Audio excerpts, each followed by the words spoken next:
Welcome to episode 51, CritiX Talk. As always, I'm one of your hosts, Migz, alongside the one and only Klep. What's up? How you doing, brother? I am great. Another week, another movie. We're here today to talk about Jordan Peele's latest entry into the horror genre. Yeah. We talk about the film known as Us. Us. Yeah. Klep, we got a chance to see a screener, man. Once again, salute you for coming through with the special screening tickets. It was a good time. It always is. Yeah. It always is.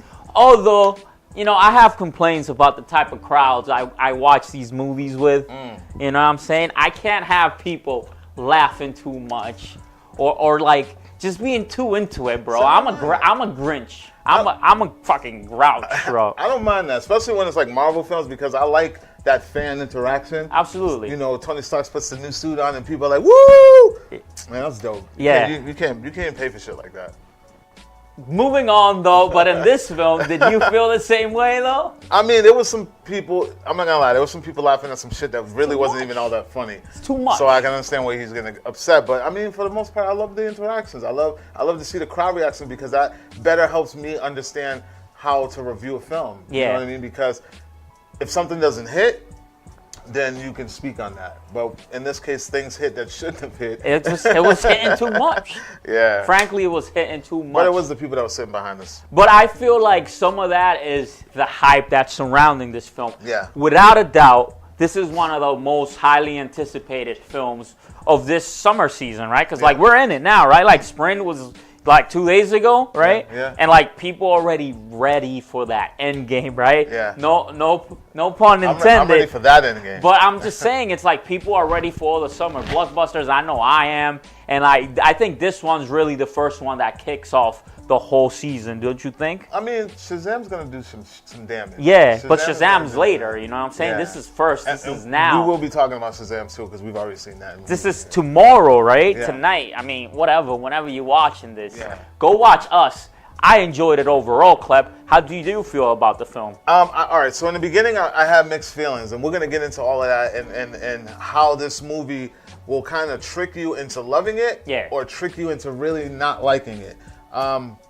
There's really not going to be an in-between, I don't think. I think you're either going to really be on board, or you're going to walk away like, what did we just watch? Yeah. So, in saying that, like, this film, you can't go into this film thinking about Get Out. And I said this in the review. Yeah. This is not Get Out. It's not sequel. It's not the same universe. Yeah. It's its own thing. Yeah. So in Get Out, there was a great twist, a very smart twist, a very social.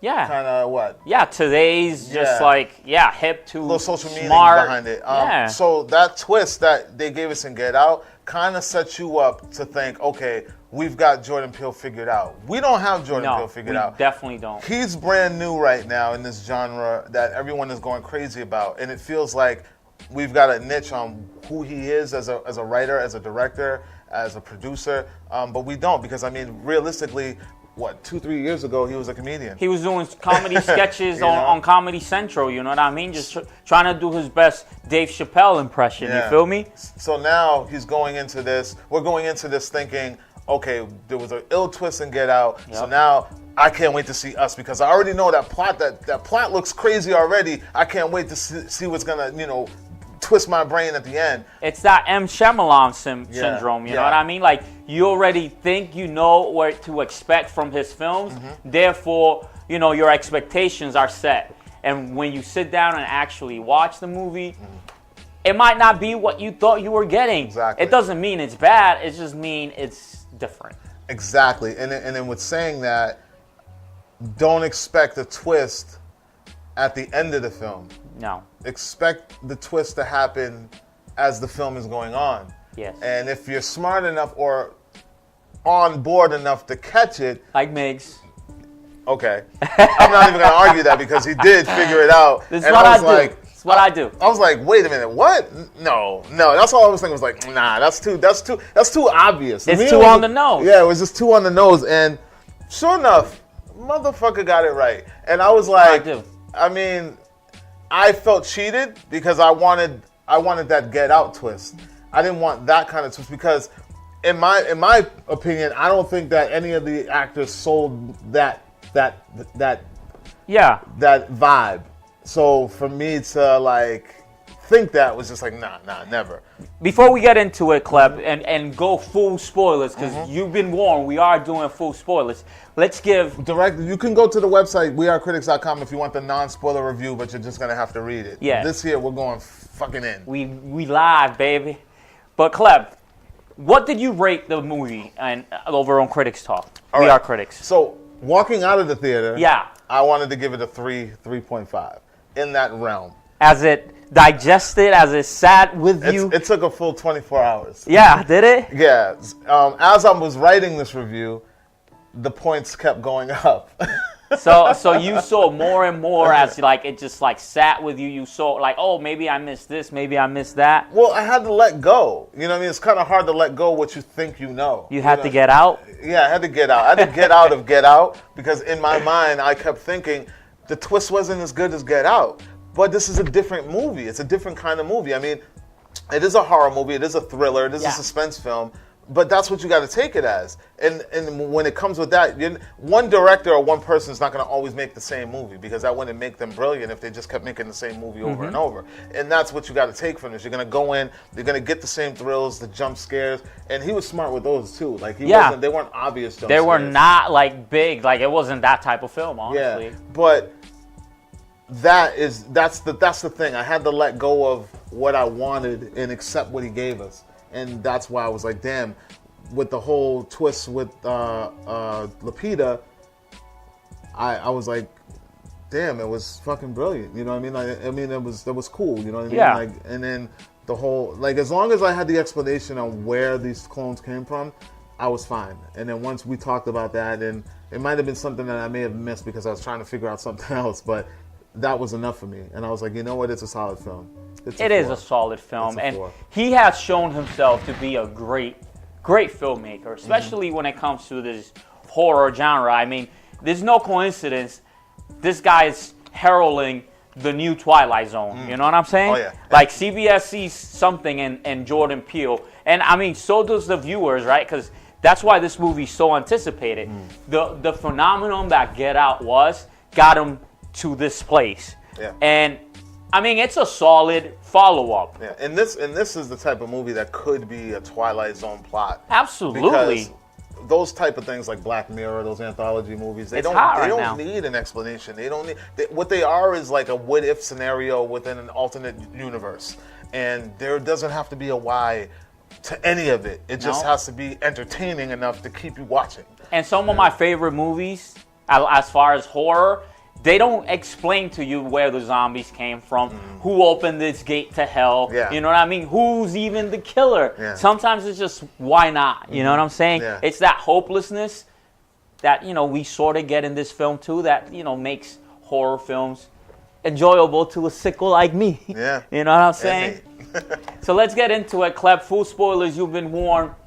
You got about 20 Get Out, seconds. Lupita. Who else is on the rest of the cast, Klep? Let's talk about it. We got Winston Duke. Yeah. Then we have those two newcomers, the kids. The kids, man, they shined in this film. They shined a lot in this film, and I want to talk a lot about them because as I was writing the review, I was thinking, who were the standout characters in this thing? And I was thinking, other than Winston and bro. Lupita, other than those two, you got to give it to the heavyweights. Yeah, you got to give it to the two kids. I mean, I wouldn't even give it to the supporting family. Like, they were kind of just... They were whatever. They're the one thing that you look at this and like, why were they there? It's a good juxtaposition, right? To like Lupita's family, right? Yeah. Like, how she's normal. Oh, yeah. And these people are like normal, but in the sense of everyday normal, you know what I mean? Yeah.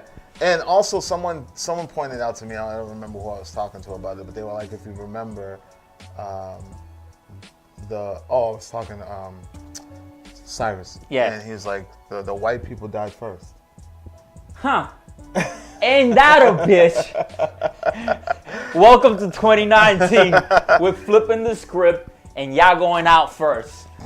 I mean, Klep, Lupita, the character. Yep. How did this film open up? Like, let's just get into it. Because like at first they opened with some with a little message, right? I feel like they opened up with a message about the underground, not so much the Underground Railroad, but it was just underground tunnels and roads and all this stuff going on underneath our very cities that we don't even know about, and we can't even explain why they're there. Yeah, there's supposedly tunnels and pathways beneath the surface of cities that have been here for years, decades even, and we know nothing about them. And a lot of people don't know anything about them, so they're wondering what's going on beneath the surface, what's going on beneath the ground.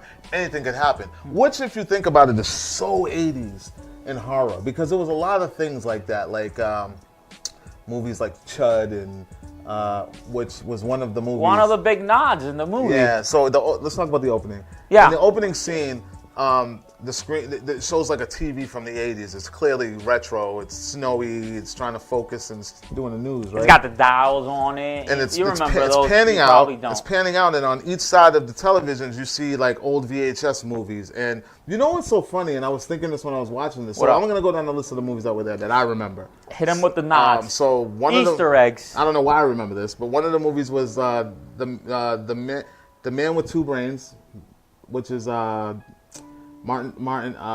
Steve Martin. Then there was Chud. Then there was The Goonies. The Goonies were there, represent. Then there was Nightmare on Elm Street. Oh, I didn't even see that one. And this is the one that stands out to me, and I'm going to tell you why. The Right Stuff. Do you know why? No, why? Because The Right Stuff was the film that Captain Marvel pulled off the shelf in the 90s. When she got to Blockbuster. When she fell into the Blockbuster. So it was like two movies referencing the same movie in the same time. That was weird to me. And I don't know why I remember this, but I remember all those titles. Some of those were my favorite as well. So I think he was giving a nod or kind of setting us up to his inspirations for this film, maybe. Because they all kind of relate in a way. Yeah. Goonies with the tunnels. Chud, which stands for Cannibalistic Humanoid Underground Dwellers. Whoa. Yo. Klep is serious about his horror, y'all. And what was the other one? The Man with Two Brains, two people sharing the same brain. That kind of thing. It makes sense. Yeah, and then you got the horror of Nightmare on Elm Street, Dream State. The glove. Yeah, Dream State. Remember? Oh yeah, the glove too. Money Mav mentioned it. He was like, "Yo, that's what the gloves remind me of." And the scissors. And then The Right Stuff is one that I didn't connect with. No, didn't really connect with me. But as far as those other films, I can kind of see what he was doing or saying in a way. But that was very interesting. And that in the review, I said, for many horror fans, you're indulged. You're jumping in first 5-10 minutes in. You're like, whoa, this. Yeah. I need to know what's about to go down. It's really good at the beginning. Yeah. I mean, it's funny. Like, it's a great introduction to the characters, right? Mm-hmm. Like the whole family. Like, everyone's really endearing, and they all have like that family vibe where like the brother and sister are like, they like each other, but yet they fight all the time. Mm-hmm. You know what I mean? It's like regular families. The dad is corny. You know what I'm saying? Yeah. She's just like a regular mom. A little overprotective, but we get why. Yeah. Yeah, because they set us up in the beginning as something traumatic happens to her as a kid. She wanders off from her family, her mother, her father, ends up going into like this little fun house, room of mirrors. Nothing ever good happens inside of a fun house. Yeah, not you know what I'm saying? Movie. Like, no. I don't know why she wanders the Hall of Mirrors, bro. Like, I mean, she was a lot more braver than I was at that age. Absolutely. She's a lot braver than I am at this age, bro. So she's at a carnival where her dad wins her a prize, and she says she wants number 11. Yo, and that is lit throughout the whole thing, right? Yeah. He over there dancing, like, yo, that was lit. Trying to win prizes and all. And she asked for the Michael Jackson Thriller t-shirt at her age. And she's like 7, right? And the mom said, yo, when she saw the actual movie, the video she was freaked out. She couldn't sleep for nights. And so was I. When I was a kid, that video would come on, and no lie, I promise you, on everything, I would run to my parents and get under the blanket every time that video came on. And it was only the werewolf part, not the rest of the video. So the beginning of it. Yeah, the beginning of it. How about the last when he turns to the camera and gives you them eyes? That fucked with me totally. And you want to know the funny thing? Shout out to Michael for that. Shout out to my parents who thought it was a good idea to buy me the Michael Jackson Thriller poster to hang on my wall, so I had to look at that shit every night. And this is the one where he's surrounded by the zombies. Ah, perfect. Yeah. So I thought that she was a lot braver than most girls at that. Absolutely. Most kids at that age. Wandering off down to the beach. Yeah. Dark everywhere, like. So she goes into the fun house.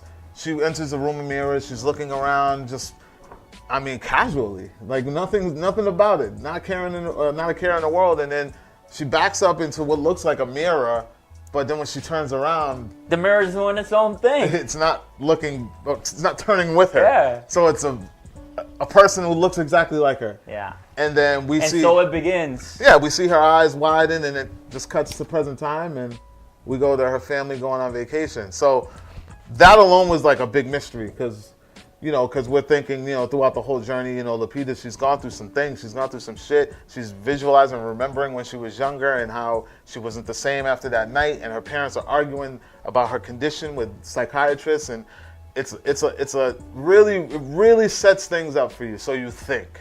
Mm-hmm. So you think. And did you get how she was super hesitant to go down to the beach where everything happened? Yeah, naturally, I would have been nervous too. Like, if I went through something traumatic like that, yeah, I would have been nervous too. So, again, I didn't see the things you saw. Yeah, you know me. I'll be attention to detail in these things. And I thought I was paying attention to detail. No, bro, listen. Right from when Dad was like, "Hey, we're going to the beach," she's like, "Yo, we got a beach right here." He's like, "Nah, we got to go to the real beach down in Santa Monica." Santa Clara? Yeah. Carla. Let's hit up Santa Clara. Carla. And she's like, "Nah, son, let's not do that." And the minute she gets there, she's on edge, right? Yeah. She's on edge, and like they meet up with another family. Though. She's a little reserved. She's not even drinking. Like they meet up with the other family, the whites, and the whites are loose. You know what I mean? Was that their name? No, bro. I just I wouldn't doubt it. No, but like they over here, they just. The girls are doing cartwheels, the dad is drinking, the mom is drinking. It's just super casual. You know what's funny is, all these years, the way movies have always depicted other races, it's always a bit stereotypical. Mm-hmm. And in this one, it's very stereotypical towards white people. Because they're all about things that the most typical, white families would be into. Like, he has the obscure boat. He has the house. He has the summer house. Yo, Klep. And the girls, they're gymnasts in there. You know what I mean? And, you remember what the name of his boat was? Because I love that part. Was it Biatch? Biatch! B-yacht. With a CH at the end. That was awesome. I love that. Yeah, no, they were good. They played a great support. I still don't understand their place. I'm still trying to figure that out. That's the one piece that I'm really just, I don't know their place. They were just family friends, man. They were just there to get fed to the monster club. And then that's the thing. That's just me just overthinking. Jordan Peele makes you overthink. Overthink, because it could be nothing. Expectations, right? Yeah. Coming back from his first work, his Academy Award winning work, and Get Out. Yeah, which, was brilliant. Klep, let's get back to the cast, bro. You know, we've been talking about Winston. We've been talking about the kids. Yeah. Let's talk about Lupita, man, because she played a double role in this. You know what I'm saying? They all did. They all did. But she got the most shine. You know what I'm saying? She had the most screen time out of all the characters, and on both characters that she played. You know what I'm saying? Yeah. Let's call her Red. Yeah. There was a lot of differences between Red and her original character. Yep. Now, how did you feel that she do, separating the two characters, even though, she's the one person? I thought she was amazing in this movie, and I nod to Jordan Peele for choosing these two actors to dive into this, because they were just up and coming as is. Black Panther really put them on the map. Yeah. And it was good to see them flex that muscle. I think those two as a pair. I want to talk about them as a pair is instead of individually, because she was amazing. Even talking with herself and the voice that she used and the character that she got into, just seeing those two from the good times even all the way down to the worst times in this film. I'm ready to see these guys in a romantic comedy. Their chemistry is just impeccable together. I need to see them do something else together. Yeah. Whether it's an action film, whether it's a rom-com, whether it's something else psychological, these two are great together. They're kind of what Sandler and Drew Barrymore were. You know what I mean? Like, I could see that. You know, like, I could see these two collaborating more in the future. Yeah, absolutely. So I think that her timing with herself in playing that double role was just amazing. Amazing. She went from dark to scared to happy to... It was amazing. Yeah. Yeah. Now, spoilers, but the fact of the matter is that the people coming after them is them. Yeah. It's literal clones, you know, doppelgangers. Was that a scary enough monster, Klep? Like, if you turn around, Klep, and you open a door and he just happens to be you on the other end of that doorway, will you be freaked out? I think it was the way that they went about it, because they were more menacing than anything. Very subtle changes, right? Yeah, they weren't there to just come in and just murder you and take over and take your life or whatever. At least not for our main family. Yeah. Because for the whites, the clones, they went at it like they got rid of them fast. You know what I'm saying? And to be clear, we're not talking about Lupita's clone. Everyone's clone. Yeah, everyone has a clone out there. Which was a surprise to me, because I didn't think that far into it. No. And I was like, oh wow, so this is literally a clone of everyone. Yeah. This is not just Lupita's family, Winston Duke. Yeah, this is bigger than that. Yeah, this is like a worldwide thing. America, at least. Which really started to feel like, you know, 80s apocalypse-like movie, like apocalyptic, like like, you know, this is something bigger. Could be alien, could be, who knows, you know what I mean? But yeah, no, I just thought that was a great dynamic, like, you know, that it wasn't just them, it was the whole world, you know. How was the first scene where they first met this family? I know y'all seen it in the trailer. Yo, there's a family in the driveway. Yeah. How awesome was that, Klep? When homie Winston Duke comes out with his baseball bat. If y'all want to get crazy, he's got like a little funny walk after, you know, like he's full of confidence. I thought that was hilarious and very real. The thing that Jordan Peele does is he takes fictional situations and turns them into real situations. Yeah. How would you act if, you know, you saw an unknown intruder standing in your yard doing absolutely nothing? Yeah. Like, they're not posing any threat. They don't have any weapons. They're just standing there on your property, and you're looking at them like, why the fuck are you here? And they're not responding. So that was funny. I thought that was like hilarious. He had a lot of funny moments as far as how real people react to real situations like that. And there's definitely, like, we got to point that out, Klep. This movie's funny. Yeah. Like, there is a lot of comedy, even though it's a very dark film. Like, overall, like, it's spent, like, a lot of the film, it's set at nighttime, you know? It's a dark film. Yeah. Horror film. Yeah. But in ways, it's still very light, because they do break that, like, comedy, you know? Like, you get that all the time. Yeah. And I thought it was a good balance. It works well, because you are on the edge of your seat, and you are laughing. Yeah. You know what I mean? But some people, like the ones sitting behind us, they oversold it. We understand that laughter sometimes breaks nervousness, but that was a little excessive. Now, did you find it to be a scary film? Like, did you ever jump? Because I didn't. No, I didn't jump. I was more into it for the writing and how smart it was, which is what threw me off, you know, from the twists and stuff like that. So, no, I wasn't. I mean, some people who are like light horror fans who just kind of like to go for the thrill, they may jump a few times, but for me, no. No, I didn't jump either. And you know me, Klep, like, I get into it, bro. If they get me, they get me, and I give them their props. And not once was I like, I never jumped and never got me. Although this is not that type of film. Like, there's not many of those moments. Yeah. You know what I'm saying? Klep. Yeah. The film. Yeah. Will you recommend it to other people? Yeah, definitely. This is a recommendation. Like I said, this was a slow burn for me. Like, I walked out of there like, get the fuck out of here. I was kind of pissed. I was like, what was that? You know what I mean? I wasn't there, but when you explained to me, and let's get right into the spoiler. We definitely did talk about it, like, afterwards for a long time, because it's definitely one of those films that, like, you need to break it down. And that again is another thing that makes this a great film, because it's a conversation piece. Yeah. Once you go see it, whoever you go with is not gonna feel the same way you feel.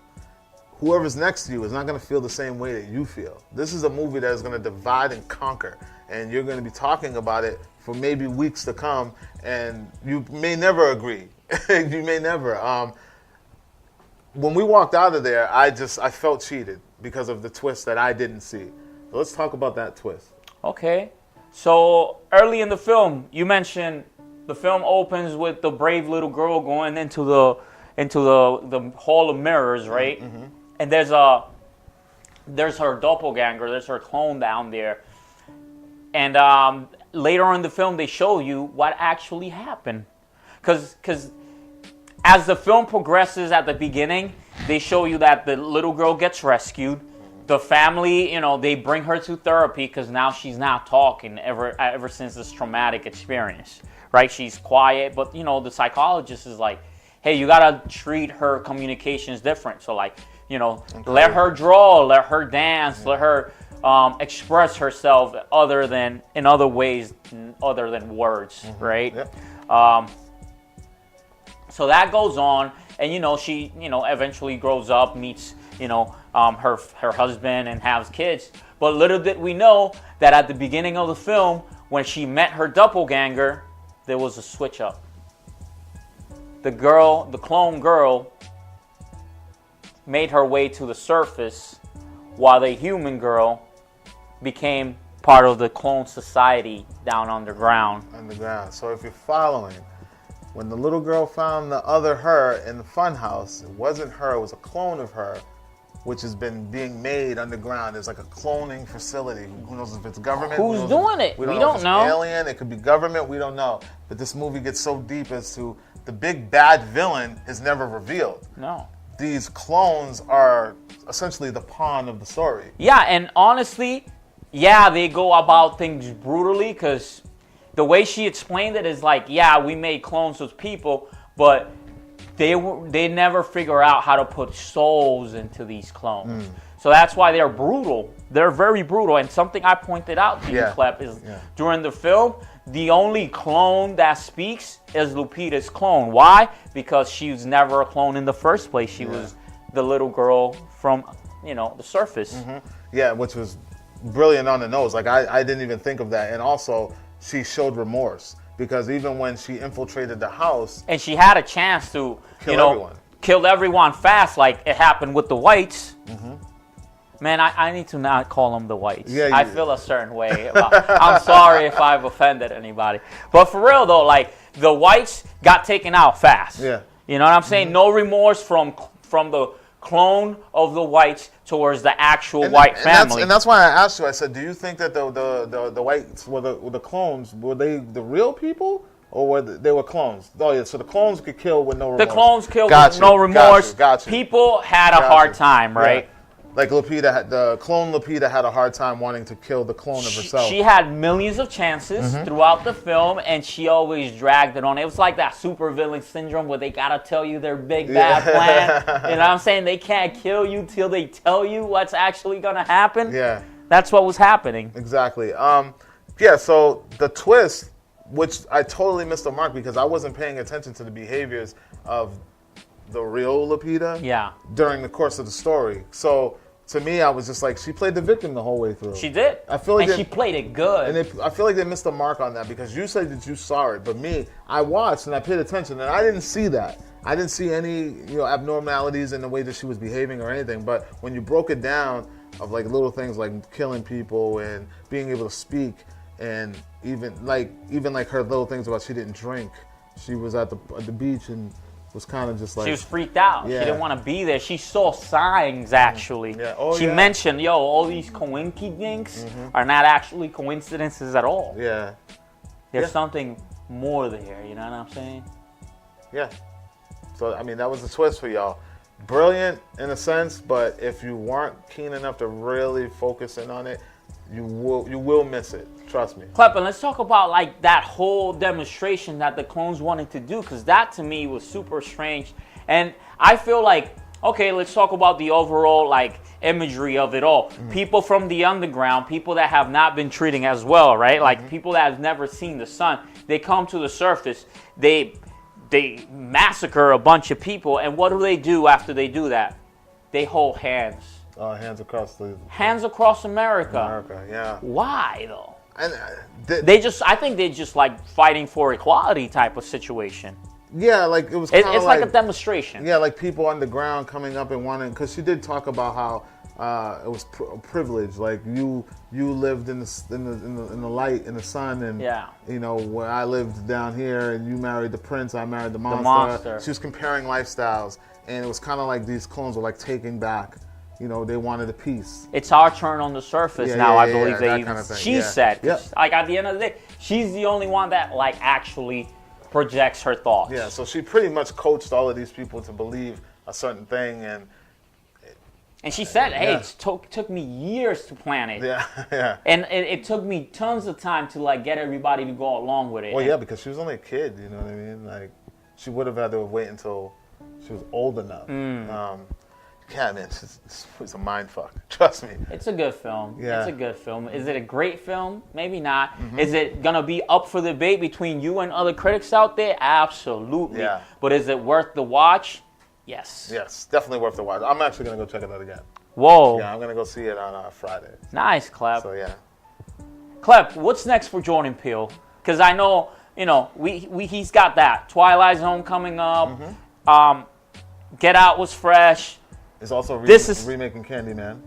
Oh, that's what's next for Jordan Peele. Thank you, Klep. Yeah. Let's talk about the remake for Candyman. Did you ever watch Candyman back in the day? Of course I watched Candyman. Of course. I didn't like any of the sequels, but you didn't like part 2? What was part 2? Farewell to the Flesh? Yeah. Farewell to the sequel. Oh, man. I didn't like that shit at all. Even though people feel like that one was more of an origin story for him, and it, you know, told a little bit more about him. Yeah, I broke it down. Back then, sequels sucked. There were no good sequels back then. I don't know. Back to the Future is the only good sequel. Okay. Oh, wait, and Godfather. Sorry. Yeah. Not the third one. Broke my heart, Fredo. Not the third one. Yo, so for real, Candyman, like, what do we want to see from this? Who's going to play Candyman? Is it going to be Jamie Foxx? I say let Jamie play it. Jamie Foxx? Why not? Because he's a name, bro. I'm not scared of Jamie Foxx. Just how bad he did his Electro. You're right. I can't even argue with that, Klep. I'm not. Who is a menacing black man, Klep? There's a couple. I'm not gonna say any names. No, but for real though, like who would you want to see? Can Michael B. Jordan maybe? I don't want to see Michael B. Jordan in Candyman. He's hot though. He's everywhere. No, I don't want that. No, that would be like casting The Rock. The Rock as Candyman? Tell me, yo, that's a menacing man right there. Maybe Winston Duke. Actually, yeah. He was fucking amazing in this movie as when he was Clone Winston? Yeah, you got to see Clone Winston. Bro. He had a Candyman vibe. He did. He had a Candyman Damn, Klep, you just killed the cast. They should pay you for this, man. Somebody other than the obvious choices. Like, I don't want to see Michael B. Jordan in anything. I don't even want to see him in the Black Panther sequel. Like, I just feel like he's done. You know, Killmonger. No, he's already in talks to coming back with the sequel.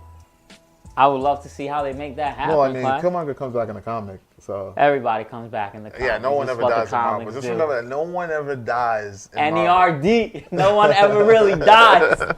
So, yeah, I'd like to see different things. I like to see other people get shot. So I don't want to see any of the reoccurring like cast, you know, coming back unless it's like unless you're a main character. It's not nothing against him. Like, I like him. Give it to someone. You know, give someone else a shot. Like they gave you a shot. You know what I mean? Like, can you see a sequel for us? Maybe call it Them. Those. Them and those and us. I don't want to see a sequel. Yeah, I say just let it die. Like I said, if this was like 83, 1984, 85, fucking go for it. I mean, what could go wrong? There's been numerous horror sequels that just we back then we'd watch anything. Yeah. We didn't care what the fuck the plot was. Oh yeah, you're gonna give me a Halloween without Michael Myers? Fuck, let's watch it. Let's do a seasonal witch. Why not? Yeah, greenlight it. And there are people here to this day who claim that that's one of the best ones. You know, just like this film is sure to be decisive, those films were decisive then, right? Yeah. So nowadays, it's not necessary. These movies cost too much to make. I don't want to see a sequel. Maybe a spin-off. Maybe if he started a universe, because I could see how this and Get Out could probably possibly be in the same universe. I'm all for that. Maybe someone talk about it, but other than that, I don't want to see it. Just a reminder, if you want to read the spoiler-free review, you can check us out over at wearecritics.com. That's right. Shout out wearecriticsmusic.com as well. You can follow us over on social media. We Are Critics on Facebook, Instagram. Also on YouTube, where you can also watch this live We Are Critics TV version of our review on CritiX TV. Search real deep, look for the title. Look for the We Are Critics podcast over on your favorite podcast app, whether it's on Google, iOS, Spotify. We made this easy. We're everywhere, man. We're everywhere. CritiX TV, CritiX Talk. We also got the CritiX Talk group on Facebook. Yeah, man. Join up. That's what we talk. We just we post all kinds of Join news. the conversation. Anything that breaks, we put it in there, and people can chime in and do whatever they want to do. Yeah, like, subscribe, share. You know what you do if you want to support the show. Yeah. Klep. Yep. That's all I got for the critics this week. So let me give my final thoughts and overall thoughts. Break it down. All right. So overall, Us is a great suspense thriller / horror. Like I said, the cast is amazing. The story is amazing. The cinematography is amazing. There is not one thing about this movie that looks cheap. No, absolutely not. He did a great job directing it. What the budget was? I don't know what the budget was. I haven't looked at those numbers, Klep. It's not even important. What's important is that Jordan Peele has done it again. He has slapped us in the face and dragged us into the world that he calls suspense and thriller in his vision. Yeah. And it's quite different from what we've seen, from general horror movies, Loosen the expectations on this one, not as a great film, but as what you think that you're going to see, because it is not what you're used to. I promise you that. It is not Get Out. It is its own standalone film and no connection to what Get Out has brought. So you want to pay attention to what's going around in your surroundings, pay attention to the Easter eggs, pay attention to people's attitudes, their movements, their everything. Yeah. And you shall enjoy this, and I think everyone will. And I definitely think there's going to be a mixed crowd, but at the same time, you will still walk out of there with something, at least a conversation to have. And I give this movie a solid 4 out of 5 because I think Jordan Peele is onto something, and I cannot wait to see the next thing that he does, the next original thing, because Candyman is cool and all, but I like the original stories that he tells. I'm not really into the remake thing. If you're out there and you bump into your doppelganger, into your clone, man, I wish you the best. You might not survive it. I mean, there can only be one, Highlander said. You can run away from scissors, trust me. Oh. Yeah. What if I'm nice with you know what I mean? My Agent Poindexter, you know what I'm saying? As always, CritiX Talk, we out. We want to make sure that you guys wake up, be passionate, create, and repeat. CritiX Talk.